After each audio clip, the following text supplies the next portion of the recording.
जीजा और साली का रिश्ता बहुत नाजुक होता है। थोड़ी सी लापरवाही उनकी मर्यादाओं को तोड़ देती है। सोनम और उसके जीजा कमलेश के साथ भी यही हुआ।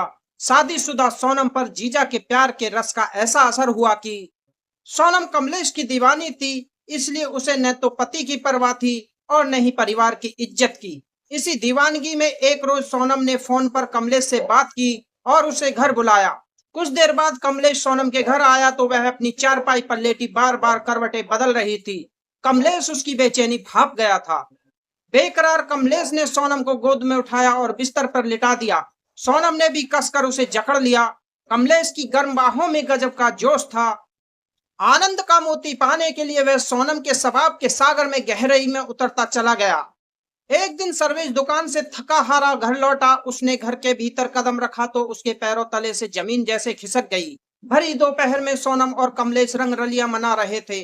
सर्वेश के तन बदन में आग सी लग गई। वीडियो में आगे बढ़ने से पहले अगर आप हमारे चैनल पर पहली बार आए हैं तो चैनल को सब्सक्राइब जरूर करें। अब कहानी विस्तार से। कानपुर के सजारी गांव का सर्वेश राजपूत देर शाम थका हारा घर आया तो उसका साडू कमलेश उसकी पत्नी के साथ उसके ही घर में मौजूद था। दोनों हंसी ठिठोली कर रहे थे। उन दोनों को इस तरह करीब देखकर सर्वेश का खून खौल उठा। कमलेश साडू को आया देखकर बाहर चला गया। उसके जाते ही सर्वेश सोनम पर बरस पड़ा। तुम्हारे बारे में जो कुछ सुनने को मिल रहा है उसे सुनकर मुझे अपने आप पर शर्म आती है। मेरी नहीं तो कम से कम परिवार की इज्जत का तो ख्याल रखो। सोनम तुनक कर बोली, मैंने ऐसा क्या गलत कर दिया जो मेरे बारे में सुनने को मिल गया। सर्वेश ताव से बोला, तुम्हारे और कमलेश के नाजायज रिश्तों की चर्चा अब पूरे गांव में हो रही है। लोग मुझे अजीब नजरों से देखते हैं। मेरे घर वाले भी कहते हैं कि अपनी पत्नी को संभालो। सुन सुन कर मेरा सिर शर्म से झुक जाता है। आखिर मेरी जिंदगी को तुम क्यों नरक बना रही हो। सोनम ने मन की बात उगलते हुए कहा, नरक तो तुमने मेरी जिंदगी बना दी है। पत्नी को जो सुख चाहिए तुमने कभी दिया है मुझे। तुम अपनी कमाई तो शराब में लुटाते हो और बदनाम मुझे कर रहे हो। सोनम की बात सुनकर सर्वेश का गुस्सा सातवें आसमान पर पहुंच गया। सर्वेश सोनम को पीटते हुए गाली देते हुए कहने लगा, एक तो गलती करती है, ऊपर से मुझसे जवान लड़ाती है। सोनम चीखती चिल्लाती रही लेकिन सर्वेश के हाथ तभी रुके जब पिटते पिटते सोनम बेहाल हो गई। पत्नी की जमकर धुनाई करने के बाद सर्वेश बिस्तर पर जा लेटा। सोनम और उसके बीच आए दिन ऐसा होता रहता था। उसके झगड़ों की वजह था सर्वेश का साडू कमलेश। वह अक्सर उसके घर आता और सोनम से बतियाता। सर्वेश को शक था कि सोनम और कमलेश के बीच नाजायज संबंध हैं। पत्नी की किसी भी पुरुष से दोस्ती चाहे जायज हो या नाजायज, कोई भी पति बर्दाश्त नहीं कर सकता। सर्वेश भी नहीं कर पा रहा था। जब भी उसके दिमाग में शक का कीड़ा कुलबुलाता वह बेचैन हो जाता। कानपुर शहर के थाना चकेरी अंतर्गत एक गांव है सजारी। इसी सजारी गांव में मलखे राजपूत अपने परिवार के साथ रहता था। उसके परिवार में पत्नी गोमती के अलावा 4 बेटियां और एक बेटा सर्वेश था। मलखे फर्नीचर का एक अच्छा कारीगर था। उसने अपने बेटे सर्वेश को भी अपना हुनर सिखा दिया। सर्वेश अब सजारी की एक फर्नीचर की दुकान पर काम करने लगा। सर्वेश का विवाह सोनम से हुआ था। खूबसूरत सोनम को पाकर सर्वेश बहुत खुश था। उसे वह जी जान से चाहने लगा। लेकिन सोनम सर्वेश जैसा साधारण पति पाकर खुश नहीं थी। दरअसल उसने अपने मन में जिस पति की कल्पना की थी सर्वेश वैसा नहीं था। सोनम ने सपना सजो रखा था कि उसका पति हैंडसम और मॉडर्न होगा, जबकि सर्वेश उसकी अपेक्षाओं से बिल्कुल विपरीत था। वह सांवले रंग का था, साधारण कपड़े पहनता था और शराबी था। यह सब सोनम को पसंद नहीं था। इसी कुंठा ने सोनम को चिड़चिड़ा बना दिया। परिवार में छोटी छोटी बातों को लेकर झगड़ा करना अब उसकी आदत बन गई। आखिर परेशान होकर सास ससुर ने उसे अलग कर दिया। सोनम अब पति के साथ मकान की पहली मंजिल पर रहने लगी। अलग होते ही सोनम ने मनमानी शुरू कर दी। सर्वेश सुबह 9 बजे ही घर से काम करने के लिए चला जाता, फिर रात गए ही घर लौटता। चंचल और हसीन सोनम को रोकने टोकने वाला कोई नहीं था। पति के जाते ही वह बन संवर कर घर के बाहर ताक झांक करने लगती। हालांकि वह 2 बेटियों की मां बन चुकी थी, लेकिन उसकी उम्र का अंदाजा लगाना मुश्किल था। सोनम के घर कमलेश का आना जाना था। वह सोनम की फुफेरी बहन दीपिका का पति था। कमलेश मूल रूप से महाराजगंज रायबरेली का रहने वाला था, लेकिन कानपुर शहर में रानीगंज काकादेव मोहल्ले में रहता था। शटरिंग का काम करता था। कमलेश और सोनम का रिश्ता जीजा साली का था। इस नाते वह सोनम से हंसी मजाक कर छेड़छाड़ भी कर लिया करता था। सोनम उसकी हंसी मजाक का बुरा नहीं मानती थी, बल्कि वह खुद भी उसके साथ छेड़छाड़ में मजाक करती रहती। सोनम को कमलेश की लच्छेदार बातें भी बहुत पसंद आती थीं, इसलिए वह भी उसे खूब बतियाती। दरअसल दोनों के दिलों में एक दूसरे के प्रति चाहत पैदा हो गई। कमलेश जब भी उसके रूप सौंदर्य की तारीफ करता तो सोनम के शरीर में अलग अलग तरह की तरंगे उठने लगती। दो बच्चों की मां बनने के बाद सोनम के रूप लवण में और भी निखार आ गया। उसका गतराया हुआ यौवन और भी रसीला हो गया। झील सी गहरी आंखों में मादकता छलकती थी। संतरों की फाकों जैसे अधरों में शहद जैसा द्रव्य समा गया था। सुराहीदार गर्दन के नीचे नुकीले शिखर किसी को भी आकर्षित करने के लिए पर्याप्त थे। उसकी नागिन सी लहराती काली चोटी सदैव नितंबों को चूमती रहती। घर आते जाते कमलेश अक्सर सोनम के रूप लवण की तारीफ करता रहता। किसी मर्द के मुंह से अपनी तारीफ सुनना हर औरत की सबसे बड़ी कमजोरी होती है। सोनम से भी रहा नहीं गया। कमलेश ने एक रोज उसके हुस्न और जिस्म की तारीफ की तो वह फूल कर गदगद हो गई। फिर वह बुझे मन से बोली, ऐसी खूबसूरती किस काम की जिसकी तरफ पति ध्यान ही न दे। कमलेश को सोनम की किसी ऐसी ही कमजोर नस की तलाश थी। जैसे ही उसने अपने पति की बेरुखी का बखान किया, कमलेश ने उसका हाथ थाम लिया। तुम चिंता क्यों करती हो? हीरे की परख जौहरी ही करता है। आज से तुम्हारे दुख मेरे हैं और मेरी सारी खुशियां तुम्हारी। कमलेश की लच्छेदार बातों ने सोनम का मन मोह लिया। वह उसकी बातों और उसके व्यक्तित्व की पूरी तरह कायल हो गई। अंदर ही अंदर उसके दिल की धड़कनें बढ़ गई। आखिर में मन बेकाबू होने लगा तो सोनम ने कांपते होठों से कहा, जीजा जी अब तुम जाओ, पति के आने का समय हो गया है। कल दोपहर में आना, मैं तुम्हारा इंतजार करूंगी। कमलेश ने वह रात करवटें बदलते काटी। सारी रात वह सोनम के ख्यालों में डूबा रहा। सुबह वह देर से जागा। दोपहर होते वह सच समझ कर सोनम के घर जा पहुंचा। सोनम उसी का इंतजार कर रही थी। उसने उस दिन खुद को कुछ विशेष ढंग से सजाया सवारा था। कमलेश ने पहुंचते ही सोनम को अपनी बाहों में समेट लिया। आज तो तुम इंद्र की परी लग रही हो, जी चाहता है नजर न हटाऊं। सोनम ने मुस्कुराकर कहा, थोड़ा सब्र से काम लो जीजा जी, इतनी बेसब्री ठीक नहीं होती। कम से कम दरवाजा भीतर से बंद कर लो, वरना किसी आने जाने वाले की नजर पड़ गई तो हंगामा बरप जाएगा। कमलेश ने फौरन घर का दरवाजा भीतर से बंद कर लिया। फिर बेकरार कमलेश ने सोनम को गोद में उठाया और बिस्तर पर लिटा दिया। सोनम ने भी उसे कसकर जकड़ लिया। कमलेश की गर्म बाहों में गजब का जोश था। आनंद का मोती पाने के लिए वह सोनम के शबाब के गहरे सागर में उतरता चला गया। जीजा के जोश से सोनम निहाल हो गई। सोनम ने भी जीजा का उत्साह बढ़ाते हुए अपना बदन उससे रगड़ना शुरू कर दिया। कमलेश का तूफान जब थमा तो सोनम के चेहरे पर असीम तृप्ति थी। सोनम ने कभी पति से ऐसी संतुष्टि नहीं पाई थी जैसी आज जीजा से पाई। सोनम से नशीला सुख पाकर कमलेश भी फूला नहीं समा रहा था। सोनम भी अपनी हवस का साथी पाकर खुश थी। बस उस रोज से दोनों के बीच वासना का खेल अक्सर खेला जाने लगा। अब कमलेश अक्सर सोनम से मिलन करने आने लगा। सोनम के लिए अब पति का कोई महत्व नहीं रह गया, क्योंकि बिस्तर का साथी जीजा बन गया। सोनम के पति सर्वेश और कमलेश में खूब पड़ती थी। रविवार के दिन जब सर्वेश की दुकान बंद रहती तो कमलेश शराब की बोतल लेकर सर्वेश के घर आ जाता। फिर दोनों की महफिल जमती। सोनम भी उनका साथ देती। कमलेश सोनम से खुलकर हंसी मजाक करता। जीजा साली का रिश्ता था, सर्वेश ने कभी आपत्ति नहीं की। मजाक मजाक में कमलेश रिश्ते की हद भी पार कर जाता, लेकिन सर्वेश खुलकर उसका विरोध नहीं कर सका।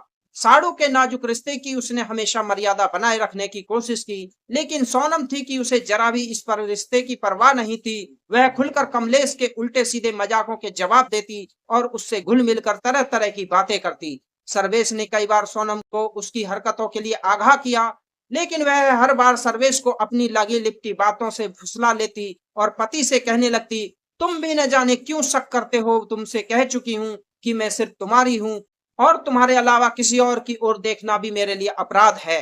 सर्वेश पत्नी से कहने लगा, अगर तुम्हारी बातें सच होती तो रोना काहे का था? तुम जो यह खेल खेल रही हो एक ना एक दिन खतरनाक साबित होगा। सर्वेश ने पत्नी को समझाने की कोशिश की, लेकिन सोनम पर सर्वेश की इन बातों का कोई असर नहीं हुआ। एक दिन सर्वेश दुकान से थका हारा घर लौटा। उसने घर के भीतर कदम रखा तो उसके पैरों तले से जमीन जैसे खिसक गई। भरी दोपहर में सोनम और कमलेश रंग रलियां मना रहे थे। सर्वेश के तन बदन में आग सी लग गई। सर्वेश ने उसी समय सोनम को भला बुरा कहा और कमलेश के सामने उसकी बेइज्जती की। सर्वेश पत्नी से गुस्से में बोला, यही दिन दिखाना बाकी था मुझे। तुमने मेरे सीधेपन का नाजायज फायदा उठाया है। मुझसे तरह तरह की कस्में खाती रही हो और यहाँ अपने यार के साथ मौज मस्ती कर रही हो। सोनम चुपचाप पति की बातें सुनती रही। सर्वेश ने कमलेश को भी बुरा भला कहा। भाई साहब, आपने भी खूब रिश्तेदारी निभाई, मेरी ही घर में मेरी ही इज्जत पर धब्बा लगा दिया। मेरा नहीं तो अपने बच्चों का ख्याल रखते। कल को तुम्हारी बेटी भी बड़ी होगी, उसके साथ कोई ऐसा करे तो तुम्हें कैसा लगेगा। सर्वेश की बातों से कमलेश के तन बदन में आग लग गई। वह बौखला उठा और फिर बुलंद आवाज में सर्वेश को बुरा भला कहना शुरू कर दिया। मेरी बेटी को बुरा भला कहा तो ठीक नहीं होगा। सर्वेश ने कमलेश से कहा, क्या कर लोगे? दूसरे की औरत के साथ गुलछर्रे उड़ाने से पहले तुम्हें अपनी बेटी का ख्याल नहीं आया? उस दिन कमलेश और सर्वेश में जमकर कहा सुनी हुई, लेकिन न तो सर्वेश ने इस बात का जिक्र किसी से किया और न ही कमलेश ने इस बात का किसी से जिक्र करा। अलबत्ता इस घटना के बाद सर्वेश पत्नी पर नजर रखने लगा। जिस दिन उसे पता चलता कि कमलेश घर आया था, उस दिन वह सोनम की पिटाई करता।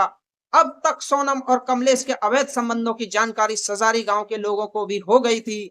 गांव के लोग सर्वेश को अजीब नजरों से देखने लगे और फप्तियां भी कसने लगे। इन तानों से सर्वेश का सिर उठाकर चलना दूभर हो गया। उसके घर वाले भी सोनम के चरित्र पर उंगली उठाने लगे। सोनम मुंहफट थी, इसलिए सास गोमती और ससुर मलखे उससे ज्यादा बात नहीं करते थे। सोनम क्या खाती है, क्या पहनती है, कहाँ जाती है, इससे उनको कोई मतलब नहीं था। लेकिन जब बहू के नाजायज रिश्तों को लेकर उसकी बदनामी होने लगी तो वे चिंतित हो गए। सास गोमती ने एक रोज सोनम को समझाने का प्रयास किया तो सोनम फट पड़ी और बोली, सासू माँ, मेरे चरित्र पर उंगली उठाने से पहले अपने गिरेबा में झांक कर देखो। जवानी में तुमने भी घाट घाट का पानी पिया होगा।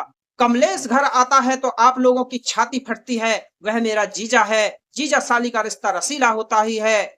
मैं उससे हंस बोल लेती हूँ, हंसी मजाक कर लेती हूँ, तो इसमें हर्ज ही क्या है। गोमती जानती थी कि वह बहू बेलगाम है, इसलिए वह अपनी फजीहत नहीं कराना चाहती थी। सो उन्होंने अपनी जुबान बंद कर ली और उससे बातचीत करनी बंद कर दी। गोमती ने अब अड़ोस पड़ोस के घरों में जाना भी कम कर दिया, क्योंकि वह जहां भी जाती महिलाएं उनकी बहू की ही चर्चा करती और उसके बहके कदमों को रोकने की बात कहती। पति और घर वालों के विरोध के कारण सोनम सतर्क रहने लगी। कमलेश का भी सोनम के घर आना कम हो गया। अब दोनों की बात मोबाइल पर होती और जिस दिन घर पर कोई नहीं होता, उस दिन सोनम मिलन के लिए कमलेश को बुला लेती। लेकिन सावधानी के बावजूद एक दोपहर गोमती ने बहू को रंगरलियां मनाते पकड़ लिया। उस रोज सास गोमती के सब्र का बांध टूट गया। उसने फोन पर बात कर बेटे सर्वेश को बुला लिया। सर्वेश घर आया तो कमलेश दुम दबाकर भाग गया। लेकिन सोनम कहाँ जाती? सर्वेश ने गोमती को बुरा भला कहा और उसकी जमकर पिटाई की। पत्नी सोनम की बेवफाई से सर्वेश टूट चुका था। वह अपना गम मिटाने के लिए शराब के ठेके पर जाने लगा। सर्वेश को सोनम से इतनी नफरत हो गई कि उसने उससे बातचीत तक करनी बंद कर दी। सर्वेश देर रात तक शराब के नशे में घर आता और कभी खाना खाकर तो कभी खाए बिना ही सो जाता। कभी कभी कमलेश को लेकर उसकी जमकर तकरार होती और नौबत मारपीट तक आ जाती।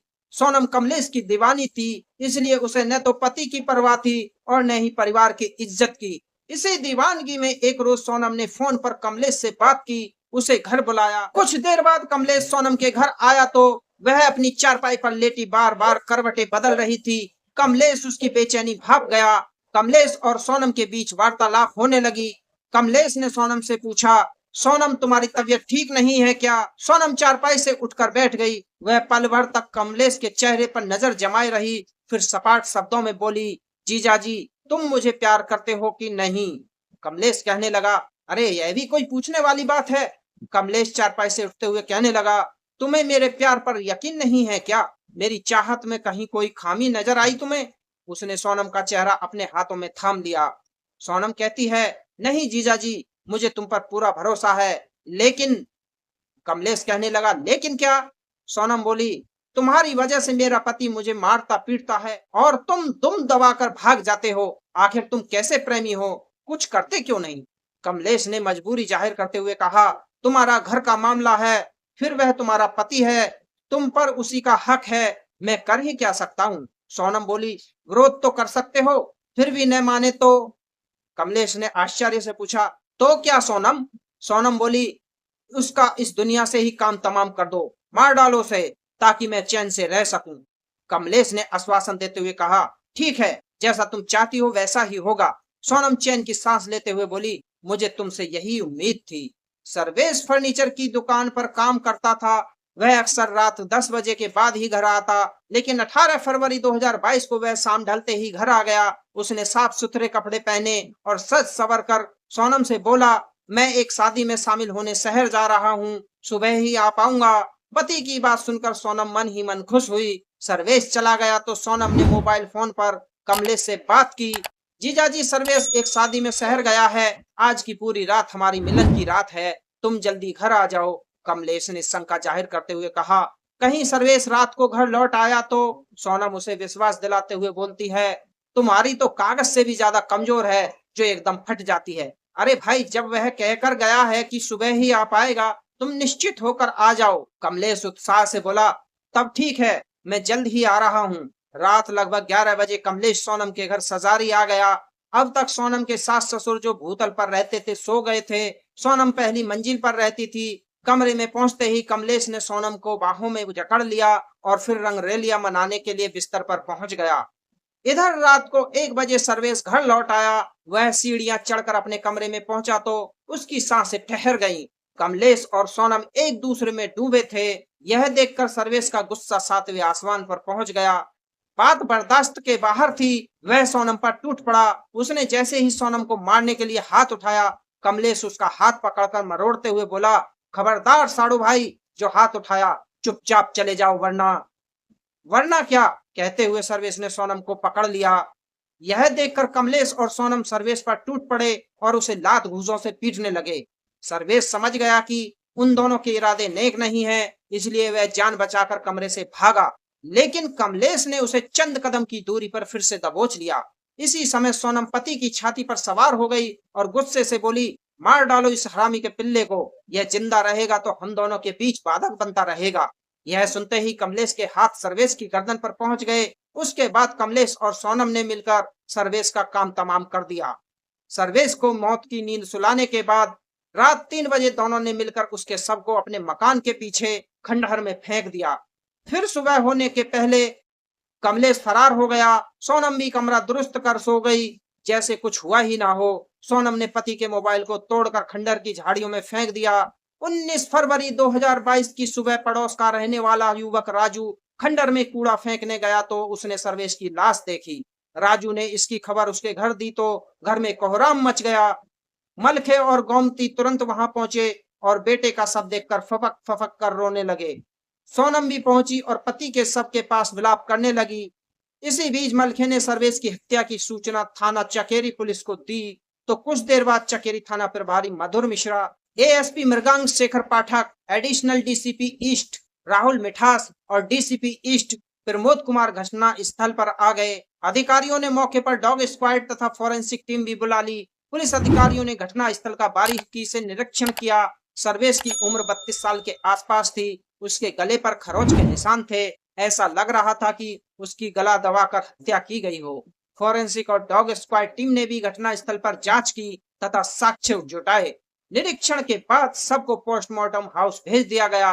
घटना स्थल पर मृतक की पत्नी सोनम मौजूद थी। वह छाती पीट पीट कर रो रही थी। डीसीपी प्रमोद कुमार ने उससे पूछताछ की तो सोनम ने बताया किसी से लेन देन का विवाद था। रात 12 बजे उसी का फोन आया। उसके बाद वह यह कहकर घर से चले गए कि कुछ देर बाद वापस आ जाएंगे। कहाँ जा रहे थे, किसका फोन था, यह कुछ नहीं बताया। मैं रात भर उनका इंतजार करती रही लेकिन नहीं आए। सुबह उनकी मौत की खबर मिली। पता नहीं किसने मेरा सुहाग उजाड़ दिया। अब मेरे मासूम बच्चों का क्या होगा?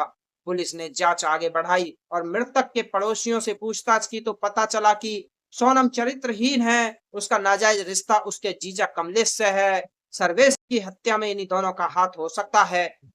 मृतक के माता पिता ने भी दबी जुबान से स्वीकार किया कि उनकी बहू सोनम सर्वेश के साथ दगा कर सकती है। सोनम शक के दायरे में आई तो थाना प्रभारी मधुर मिश्रा ने उसे हिरासत में ले लिया और उसका मोबाइल फोन अपने कब्जे में कर लिया।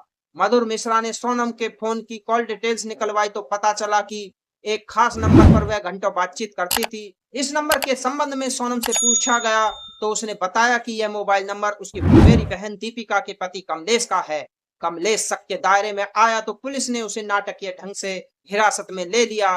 पुलिस ने उसके मोबाइल फोन की भी कॉल डिटेल्स निकलवाई तो पता चला कि इन दोनों के बीच हर रोज बातें होती थी।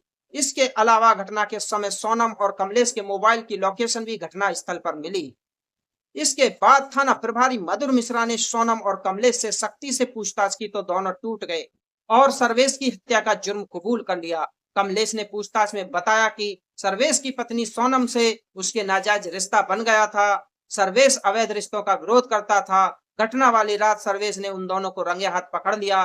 विरोध पर उन दोनों ने मिलकर सर्वेश की गला घोटकर हत्या कर दी। सबको घर के पिछवाड़े खंडहर में फेंक दिया। सोनम की निशानदेही पर पुलिस ने मृतक का टूटा हुआ मोबाइल फोन भी बरामद कर लिया। चूंकि दोनों ने सर्वेश की हत्या का जुर्म कबूल कर लिया था, थाना प्रभारी मधुर मिश्रा ने मृतक के पिता मलखे की तहरीर पर आईपीसी की धारा 302, 201 के तहत सोनम व कमलेश के खिलाफ रिपोर्ट दर्ज कर ली और उन्हें विधि सम्मत गिरफ्तार कर लिया। 22 फरवरी 2022 को पुलिस ने हत्यारोपी सोनम और कमलेश को कानपुर कोर्ट में पेश किया, जहां से दोनों के लिए जिला जेल भेज दिया गया। उसके दोनों बच्चों को उनकी दादी गोमती के संरक्षण में दे दिया गया।